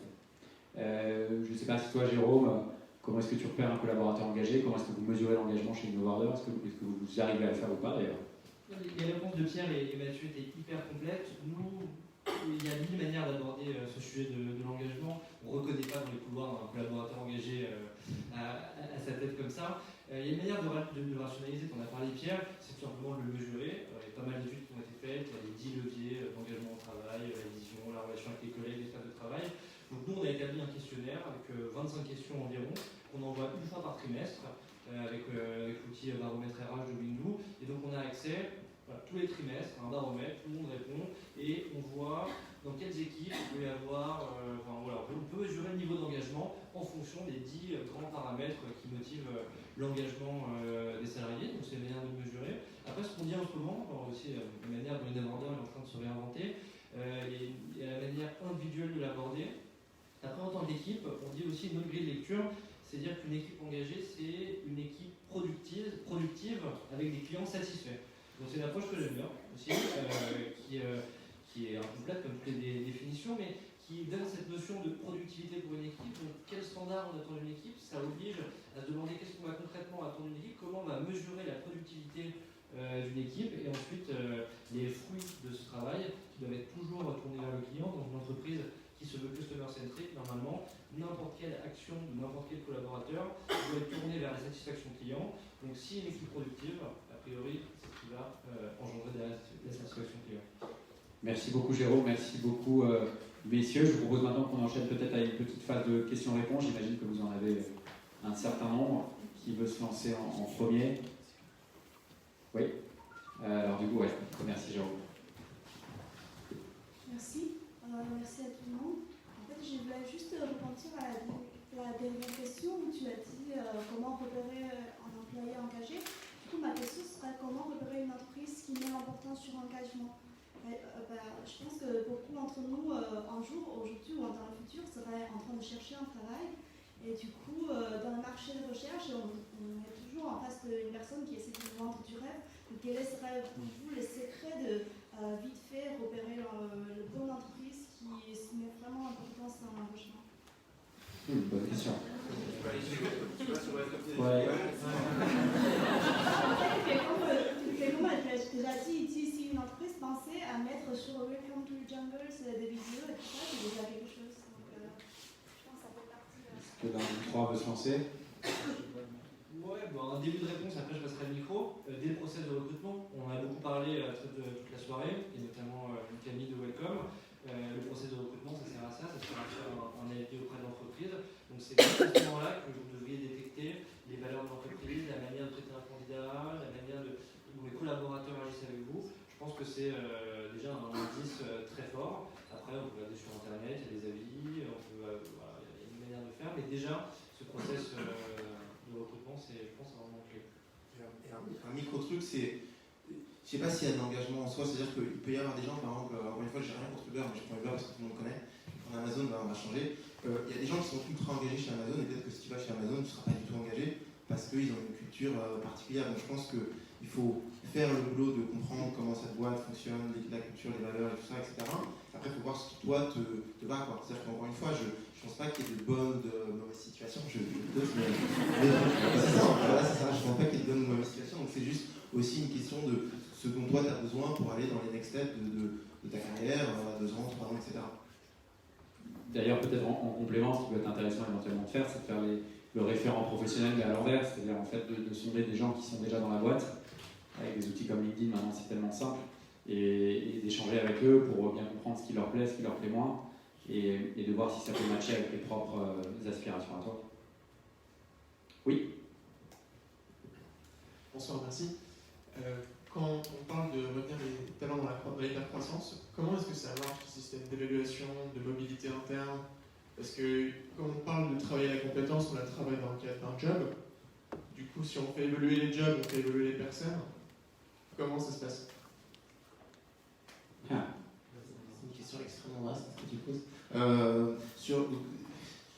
En gros, c'est une bonne question. Effectivement, nous, ce qu'on se dit, c'est le TOLI pour le faire simple. En gros, on se dit que notre organisation et leur chart et l'organigramme, etc., c'est bien parce que c'est le slide, etc. Mais ce qui est plus important, c'est comment les gens peuvent se développer à l'intérieur de ça. Et donc, on essaie d'avoir une vision de tout ça qui est beaucoup plus centrée sur les gens que sur le reste. Ça veut dire que pour nous, c'est assez simple de dire, en fait, comme il y a une personne qui est très bonne ici, elle a envie de se développer, on pense qu'elle est très forte, on peut la prendre, la mettre là, et changer le regard autour pour que ça marche. Donc, on essaie de faire ça, donc d'être plus people-based que orga-based, et se dire qu'en fait, ce qui compte, c'est est-ce qu'on peut prendre les bonnes personnes et les mettre au bon endroit. Ça, c'est plus facile à faire quand on est un peu moins nombreux. Donc, je pense que ce sera intéressant de voir comment vous le faites, par exemple. Mais nous, maintenant qu'on est un peu plus gros, le challenge qu'on a, c'est que c'est plus difficile de voir pour les gens où est-ce qu'ils peuvent aller. C'est-à-dire que si je suis, je sais pas, sales chez Docto depuis 2 ans, c'est moins facile pour voir, maintenant aujourd'hui pour moi, pour voir où est-ce que je peux aller. Alors qu'avant, c'était beaucoup plus facile. Donc là, on est en train de travailler sur un système pour gérer ça, mais ce serait une longue discussion. Merci Mathieu. Est-ce que vous voulez ajouter un complément ou est-ce qu'on enchaîne sur la question suivante? Ok. Question suivante. Oui, là-bas, merci. Bonsoir. Bonsoir. Alors, on a beaucoup parlé de l'onboarding. Qu'est-ce que vous pensez par rapport, parce que moi j'ai travaillé en Angleterre beaucoup, on fait beaucoup par rapport à l'offboarding. Qu'est-ce que vous en faites par rapport à vos entreprises? J'étais sûr qu'elle allait arriver celle-là. L'offboarding. Non, mais... Non, c'est une bonne question. Non, c'est une bonne question. Pour moi, il y a deux trucs. C'est juste, effectivement, c'est important de ce que je disais, c'est qu'en gros, c'est toujours gratifiant de réfléchir à comment on onboard des gens, parce que effectivement, ça en dit beaucoup sur la boîte. Et à l'inverse, c'est aussi intéressant de se dire, ok, comment on offboard, c'est pas très joli comment, mais comment on laisse partir des gens. Et ça, c'est vrai que nous, par exemple, je sais que chez Docto, on ne le faisait pas très bien pour deux raisons. La première raison, c'est qu'on n'avait pas investi beaucoup de temps sur le truc, sur le process. Et deuxièmement, parce que le manager n'est pas vraiment formé à ça. Donc, premier, c'est assez simple, on forme maintenant mieux les managers, comment ça se passe, comment on gère une période d'essai, etc. Et sur le process, ce qu'on regarde aujourd'hui, c'est qu'on essaye de se dire qu'une personne qui part, quelle que soit la raison, déjà on essaie de comprendre pourquoi. En fait, on se dit que les gens qui partent, c'est certainement pour des bonnes raisons, et ça en dit beaucoup sur notre organisation. Donc, ce qu'on fait, c'est qu'on fait des exit summary pour demander aux gens pour quelles raisons vous partez. Et l'avantage, c'est que quand les gens partent, généralement, c'est plus facile d'être transparent. Donc, on trouve que ce feedback-là est hyper intéressant, donc on essaie de le récupérer, et puis après d'améliorer le process aussi, comme un process d'onboarding.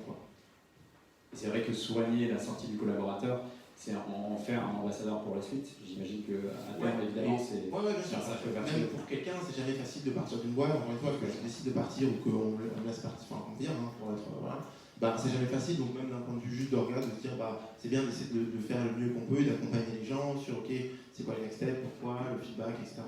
Et c'est vrai que c'est souvent le parent pauvre du process, du cycle de vie du collaborateur. Et nous doute qu'effectivement, il faut au contraire y prêter d'autant plus d'attention. Moi, je ne suis pas rattaché au RH, contrairement à d'autres structures. Moi, je suis rattaché à l'équipe créative et du coup directement à Vianney, qui est un des cofondateurs. Mais le process d'outboarding comme d'onboarding est directement lié avec mes équipes, par exemple, à l'office. Et nous, on a été très mauvais, je pense, au début. En fait, on grossit. Et puis à un moment, il y a des premiers départs, il y a des départs volontaires, parce qu'il y a de nouvelles opportunités ou autres. Et puis il y a aussi ces départs parce que ça va plus, parce que la période d'essai est compliquée. Et là, on a eu des cas concrets. En février, par exemple, cette année, et puis on s'est tous mis ensemble. Après, on s'est dit, bon, ok, là, c'était pas bon. On travaille comment? Et comment on l'annonce aussi, parce qu'en fait, il y avait cette volonté au départ, tiens, c'est pas le cas. Mais on peut cacher le départ d'une personne, puis en fait, les questions commencent à venir, parce que, ah oui, elle était en période d'essai, donc tout le monde ne la connaissait pas forcément, mais en fait, on s'est dit, non, on arrête ça. C'est un départ, c'est une période d'essai, et puis une personne qui part, on a le droit de la remercier pour son travail qu'elle a effectué, par exemple chez Back Market. Et donc nous, ça nous arrive, quand il y a des départs, de les annoncer, par exemple, à notre événement mensuel, et de mettre une photo, et ils sont aussi bien applaudis que les personnes qui sont rentrées dans la boîte, parce qu'ils ont fait un taf, ils sont rentrés dans le process Back Market. Et après, il y a tout un travail avec les managers, évidemment, et l'équipe RH pour l'accompagner jusqu'au bout et que son expérience elle soit cool jusqu'au bout. Merci Pierre. Jérôme, est-ce que tu veux compléter? Nous, on est évidemment un peu moins structuré, mais c'est un des gros sujets de la gestion du départ. Nous, ce qu'on essaie de faire, c'est de rendre, là, je te rejoins beaucoup en fait Pierre, c'est que l'onboarding se passe en adéquation avec nos valeurs. Donc évidemment, il y a forcément des départs, c'est quelque chose qui est normal dans la vie d'une entreprise. Donc on garde nos valeurs de bienveillance, de transparence, et on veille à faire en sorte que les départs soient le mieux possible gérés et toujours en bon terme avec la personne. Et c'est-à-dire un mot hyper important, Pierre, en la remerciant de ce qu'elle a fait pour le projet. Et qu'une personne soit restée 4 mois pour sa période d'essai ou 4 ans dans l'entreprise, elle a, à travers son travail, contribué à développer l'entreprise. Elle a été recrutée pour des bonnes raisons, elle a apporté des choses forcément, elle a contribué à la culture d'entreprise, à l'ambiance. Et donc voilà, ce sur quoi on veille, on est hyper vigilant, c'est de s'assurer que le départ se fasse en bonne intelligence et de toujours célébrer, si je puis dire, et de remercier les personnes pour le temps qu'elles ont passé et leur contribution au projet. Merci Jérôme. Et encore peut-être une ou deux questions, s'il y en a. Non. Une fois, deux fois, oui. Allez, c'est reparti. Avec plaisir. Est-ce que merci. Rebonsoir. Rebonsoir. Vous n'avez pas parlé de la cooptation. Alors, soit j'ai mal entendu, soit je ne le refais pas tout simplement, ou parce que c'est peut-être quelque chose qui est important pour vous. Mais il me semble qu'aujourd'hui, les grands groupes passent souvent par des sociétés qui vont mettre en évidence le bien vivre chez eux. Alors, on peut parler de qualité de vie au travail ou pas, ou quel que soit le terme qu'on donne. Mais on peut aussi le mesurer au travers du nombre de personnes que chacun amène dans l'entreprise. Ça peut être aussi un élément, c'est pas le seul, hein, ça peut être un élément. Et moi, ce qui m'intéresse de voir au travers de chacune de vos expériences, c'est pour vous, c'est quoi le KPI le plus important qui va montrer que votre entreprise est successful et attractive. Et j'ai une deuxième question, si vous me le permettez. Bien sûr. Merci. Une deuxième question, c'est quoi les 3 éléments clés qui font que le collaborateur reste chez vous? Vous avez parlé de la formation potentielle. J'ai pu comprendre qu'il y avait des enquêtes aussi qui permettaient d'avoir un retour. Mais c'est quoi les 3 points clés qui fait moi je reste chez vous parce qu'il y a ça, ça et ça? Première question sur le KPI. C'est des 4 questions, 4 réponses. La première, après on verra sur les sur la première, sur les cooptations, oui, c'est un truc qu'on regarde. Nous, c'est simple, quand on fait des recrutements, il y a 3 sources. Il y a les candidatures, il y a les gens que tu contactes pour qu'ils rejoignent ta boîte, et après il y a les cooptations. Donc nous, on regarde les 3. Effectivement, le referral, c'est un bon point, c'est un bon indicateur de ça. Nous, on fait 30%, 35% de nos recrutements via le channel interne, le referral, et donc on suit ça tous les mois, on dit ok, combien il y a eu de referral ce mois-ci, pour la petite histoire, ce qui est intéressant, c'est que, je ne sais pas dire des bêtises, mais en gros, pour recruter une personne, il nous faut 100 candidatures, donc 100 candidatures sur Welcome, sur LinkedIn, etc. Et pour recruter une personne sur le channel referral, il nous faut à peu près 10 recommandations. C'est-à-dire que le channel referral est fonctionne 10 fois mieux que le channel des applications. Ça, c'est hyper intéressant, parce que ça veut dire qu'effectivement, c'est un channel sur lequel on peut investir, et souvent les boîtes, elles le sous-estiment, parce qu'on n'y pense pas, alors qu'en fait, c'est un truc qui marche très bien. C'est l'avantage, il faut faire attention, parce que après, ça fait un peu d'entre-soi. Ouais, voilà. Donc, il faut faire juste attention à mixer un peu le truc, et pas être parce que tu es une boîte où tu as fait une école de commerce et que tu as grandi dans l'Ouest parisien, tu te retrouves 2 ans plus tard avec 200 mecs qui ont fait une école de commerce et qui ont grandi dans l'Ouest parisien. Ça serait dommage, mais disons que c'est quand même j'ai rien contre l'Ouest parisien, on voit pas de quoi tu parles. Mais donc voilà, c'est juste ça, il faut faire attention à ça. Mais par contre, c'est un channel qui est hyper utile. Et après, pour répondre à ta question sur le top 3, moi je vais faire une seule réponse. Je pense que nous, la raison principale pour laquelle les gens restent chez nous, c'est que ils ont l'impression d'apprendre énormément, parce qu'on a la chance d'être dans une boîte qui grossit un peu, donc plein de choses à apprendre. Donc je pense que les gens qui sont heureux chez nous et pour qui ça se passe bien, c'est des gens qui apprennent énormément et qui du coup d'ailleurs font beaucoup de mobilité interne parce qu'ils vont là où ils peuvent apprendre. Donc voilà, ça c'est la raison numéro 1 pour laquelle les gens restent chez nous. Merci beaucoup Mathieu. D'ailleurs sur la cooptation, j'en plus pour vous dire, j'ai aperçu les équipes de Trusty qui sont là-bas au fond de la salle, qui n'hésitez pas pendant le cocktail à aller poser des questions sur la cooptation. C'est un sujet qu'ils connaissent par cœur. Jérôme, est-ce que tu veux compléter ou... Ouais, je peux faire la deuxième partie pour lesquelles les gens restent. On va faire la troisième. Je pense que une des raisons, en tout cas, pour lesquelles les gens restent dans une startup qui grandit vite, c'est l'adhésion à la vision et aux valeurs de l'entreprise. C'est le fait de croire en la mission d'entreprise, en ce qu'on fait. On est tous là plus ou moins pour changer un peu le monde, essayer de l'améliorer, y contribuer, et d'une manière ou d'une autre. Donc c'est de croire en la mission, faire en sorte que cette mission soit en adéquation avec les valeurs de chaque personne qui travaille ici, et de croire en la vision, de croire en la capacité de l'entreprise, de la start-up, à continuer à grandir, à continuer à développer, à remplir ses objectifs. Je pense que c'est un des éléments qui est extrêmement important. Et donc je vais laisser le micro à Pierre pour la troisième raison. Avant la troisième mission, la cooptation aussi chez Back Market, ça existe, elle est présente et elle est utile. Donc oui, sans aucun problème de notre côté.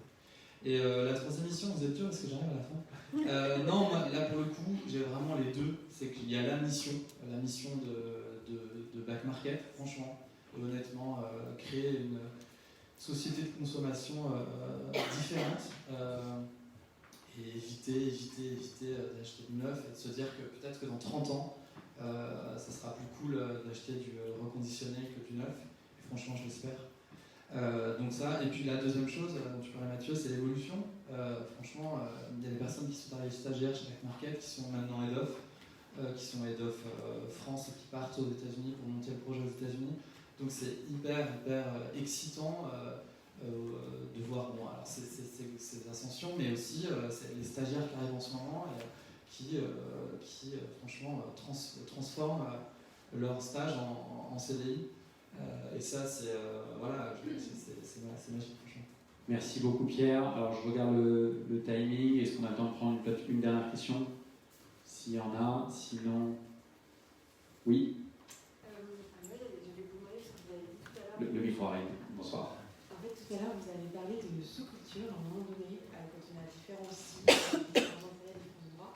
Comment vous la gérez? C'est la première question, et j'ai juste une question rapidement.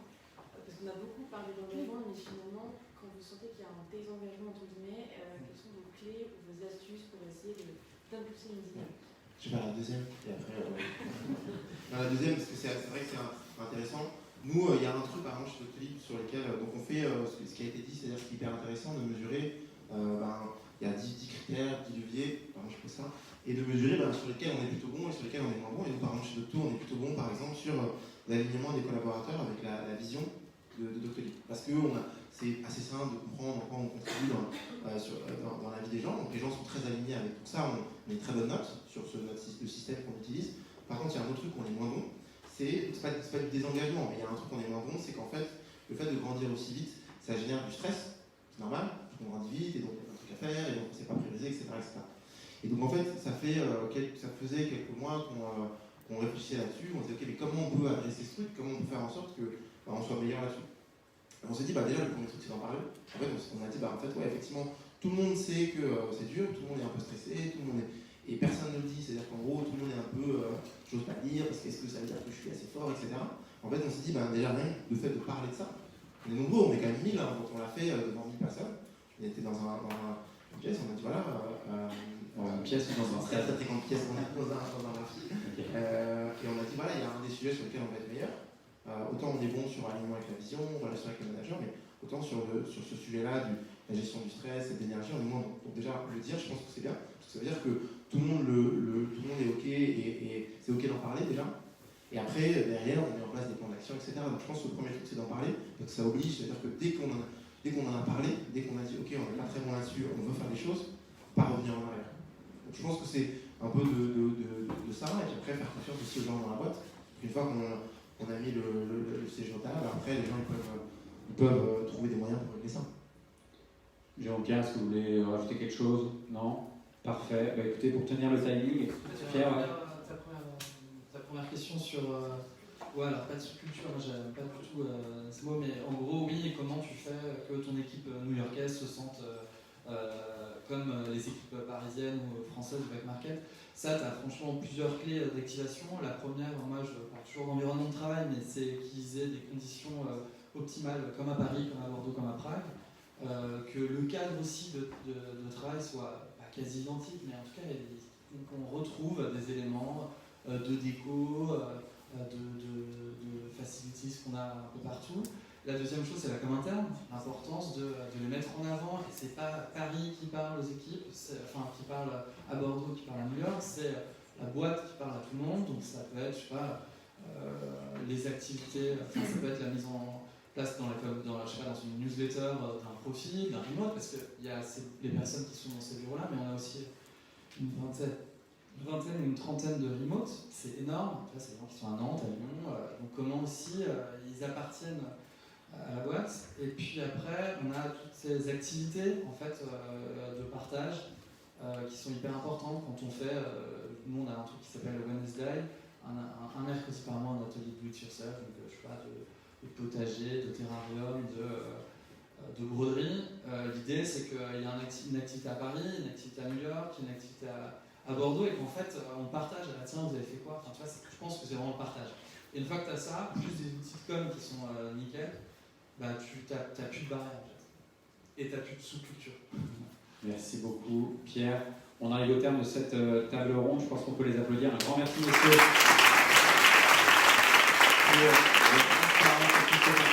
On peut également pour remercier à nouveau Arnaud de Windoo et Camille de Welcome pour les applaudir à nouveau. Un grand merci à toutes les équipes de Novarna, spécialement aussi Marine et Candice qui ont préparé ce bel événement. Et je vous propose maintenant tout simplement de nous retrouver autour d'un verre. Merci à tous.